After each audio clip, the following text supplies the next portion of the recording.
राधे राधे, जय श्री राधे, जय गोवर्धन नाथ।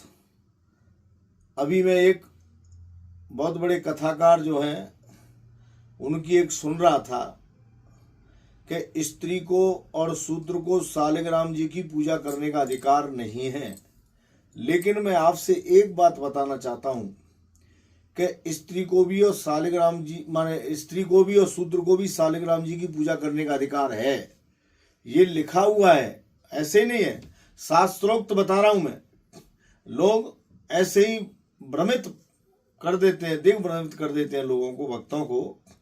ये भक्तों को मैं बताना चाह रहा हूं कि स्कंद पुराण के अंतर्गत ब्रह्मा खंड में चातुर्मास्य महात्म्य में ये लिखा हुआ है और पेजमन और शूद्र का इसमें एक वक्तव्य बताया है और गालव ऋषि जी का भी संवाद बताया है कि जिस समय प्राचीन त्रेता युग में और त्रेता युग में विष्णु तथा ब्राह्मणों का पूजक था वो पेजमन नाम से प्रसिद्ध एक शूद्र, और उसने न्यायपूर्वक धन का उपार्जन किया था और करने के बाद में सत्यवादी और विवेकशील था। उसकी स्त्री समान कुल में उत्पन्न धर्म पूर्वक विवाहित थी और आचरण वाली पतिव्रता थी। देवताओं और ब्राह्मणों के हित में वो तत्पर काम करता था। तो महात्मा पेजमन को पूर्व पुण्य के प्रभाव से धन की प्राप्ति हुई थी और वह सदा, ये मैं पढ़ के बता रहा हूं, स्वजनों के द्वारा स्वदेश और परदेश में व्यापार किया करता था। अपने और दूसरे के धन से भी वह व्यापार करता था और इस प्रकार धर्म पर दृष्टि रखने वाले इस पेजमन को नाना प्रकार का प्रचुर धन प्राप्त हुआ। उसके 2 पुत्र हुए थे। दोनों ही पिता की सेवा शुश्रूषा में लगे रहते थे। धन आदि का अहंकार तो उन्हें छू ही नहीं सकता था। धन का अहंकार बिल्कुल नहीं था उनको, और वे अपने धर्मयुक्त आचरण से लोगों को प्रभावित करते थे, ऋषि मुनियों को प्रभावित करते थे। किसी वास्तु का उनको बिल्कुल भी अहंकार नहीं था और उनकी स्त्रियां जो थी, माने उनकी जो पत्नियां थी, वो सास ससुर की बहुत सेवा करती थी। पेजमन का घर धंधाने से निपुण था। वह स्वयं सदा धर्मपरायण एवं देवताओं में अपनी श्रद्धा रखता था। तो भगवान विष्णु का चरणोदक प्रतिदिन सिर पर धारण करते हुए भगवान विष्णु का भजन एवं विष्णु का चरणोदक लेता था, विष्णु का स्तोत्र पढ़ता था, विष्णु का नमस्कार करता था प्रभु को, लेकिन और विष्णु का ध्यान करता था। भगवान के शयन काल चातुर्मास्य में और ये सारे काम करता था। ऐसा करते हुए मुनि को प्रणाम करके शूद्र ने फिर कहा कि हे महाराज, आप ये बताइए, मेरे ऊपर कृपा दृष्टि रखें और मुझे इस आश्रम का पूरा पूरा फल मिले, ये मुझे बताइए। तो तथापि मैं उपदेश युक्त वाणी सुनना चाहता हूं।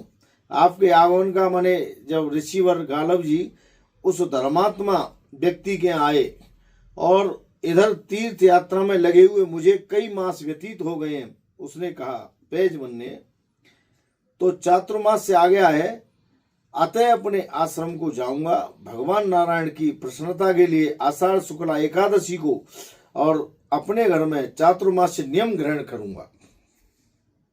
पेजमन बोला, दुज श्रेष्ठ, मेरे ऊपर आपका अनुग्रह है, कोई ज्ञान की बात मुझे भी बताने की कृपा करें। वेद में मेरा अधिकार नहीं है, वेद सार के जप का माने जाप का भी मुझे अधिकार नहीं है। अतः वेद चातुर्मास्य में पालन करने योग्य यदि कोई मोक्ष साधक उपाय हो तो उसे मुझे बताए।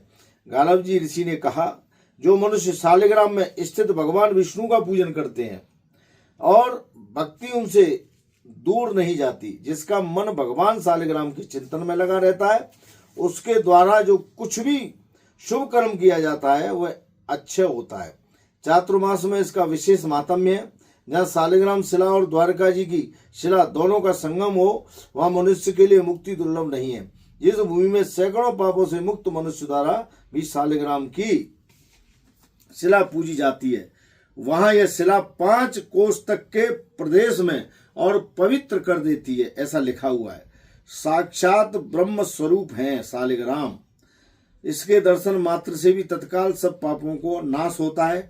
महाशूद्र शालिग्राम शिला की उपस्थिति से सब तीर्थ और देव मंदिर पवित्र हो जाते हैं और तथा समस्त नदियां तीर्थ तत्व को प्राप्त होती हैं। शालिग्राम शिला की सन्निधि मात्र से सर्वत्र संपूर्ण क्रियाएं शोभन होती हैं। जिसके घर में शुभ शालिग्राम जी की कोमल माने और तुलसी दल द्वारा पूजन किया जाता है, वहां यमराज अपना मुख नहीं दिखाते। ब्राह्मण, क्षत्रिय और वैश्य तथा सशूद्रों को भी शालिग्राम शिला के पूजन का अधिकार है, ये लिखा हुआ है। सशूद्र ने पूछा कि ब्राह्मण, आप वेद वेदांतों में श्रेष्ठ है, सुना जाता है कि स्त्री और शूद्र आदि के लिए शालिग्राम शिला के पूजन का निषेध है, अतः मेरे जैसा मनुष्य किस प्रकार शालिग्राम पूजन करे। तो गालव जी ने कहा, मानद शूद्रों में केवल असत शूद्र के लिए शालिग्राम शिला का निषेध है, माने स्त्रियों में भी पवित्रता, स्त्रियों में माने स्त्रियों में भी पतिव्रता स्त्रियों के लिए उसका निषेध नहीं बताया गया है। जो शालिग्राम शिला के ऊपर तुलसी चढ़ाई जाती है और मस्तक पर उस तुलसी की माला को धारण करता है, माने तुलसी के चरणों तक लेता है, तो उसके समस्त पाप नष्ट हो जाते हैं। शिला के आगे दीपदान करे, उसका कभी यमपुर में निवास नहीं होता है। जो शालिग्राम में व्याप्त भगवान विष्णु को मनोहर पुष्पों द्वारा पूजता है, उसके यहाँ शालिग्राम को पंचामृत से स्नान कराता है। वो मनुष्य संसार